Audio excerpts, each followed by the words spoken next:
अस्सलाम वालेकुम, मेरा नाम है फ़िज़ा अब्दुल मन्नान। उम्मीद करती हूँ आप सब लोग खैरियत से होंगे। गोहर पब्लिशर में आप सबको खुशामदीद। हमारा मोटो है redefining the geography of education through digital resources for conceptual learning, और हमारी किताब का नाम है गोहर ग्रेस उर्दू नर्सरी 4+। सफ़ा नंबर 93 पे हम मिलने जा रहे हैं भारी आवाज़ वाले हरूफ को, लेकिन उससे पहले हमारे पास कुछ हदायत हैं जो उस्ताज़ा के लिए हैं। देखते हैं वो क्या हदायत हैं। हरूफ ध, ढ, र, रेत सैंडबॉक्स पर लिखकर दिखाएं और बच्चों से इसकी मशक करवाएं। ध, ढ और र से शुरू होने वाले अल्फाज की पहले खुद बुलंद ख्वानी करें, फिर बच्चों से करवाएं।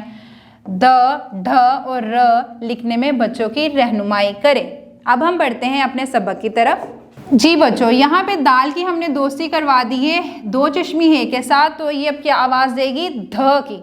ध धोबी, ध दूध, ध धोबी, ध दूध। हम कैसे लिखेंगे? दाल की छोटी शक्ल नहीं होती तो दाल को इसी तरह लिख देंगे और इसके आगे बना देंगे दो चश्मी है।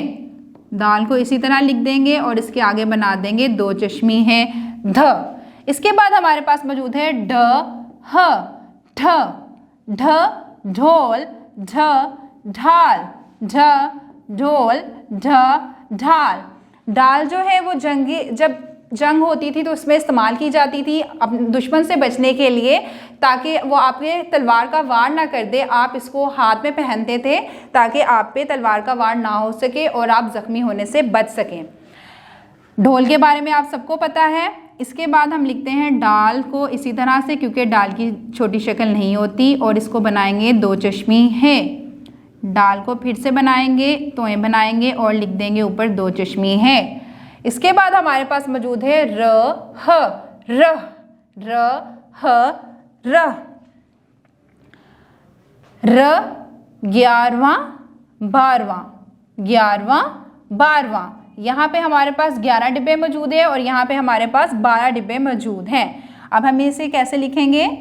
रे को इसी तरह लिखेंगे, रे की छोटी शक्ल नहीं होती, और इसको मिला देंगे और इसको आखिर में आगे लिख देंगे दो चश्मी है। दोबारा से रे लिखेंगे और दो चश्मी है लिख देंगे और ये हो जाएगा हमारा र मुकम्मल। उम्मीद करती हूँ कि सफ़ा नंबर 93 पे मौजूद आपको भारी अल्फाज समझ में आगे होंगे। किसी बड़े की रहनुमाई के साथ इसको मुकम्मल करें ताकि रवानी बनी रहे। अगली वीडियो तक के लिए अल्लाह हाफिज़।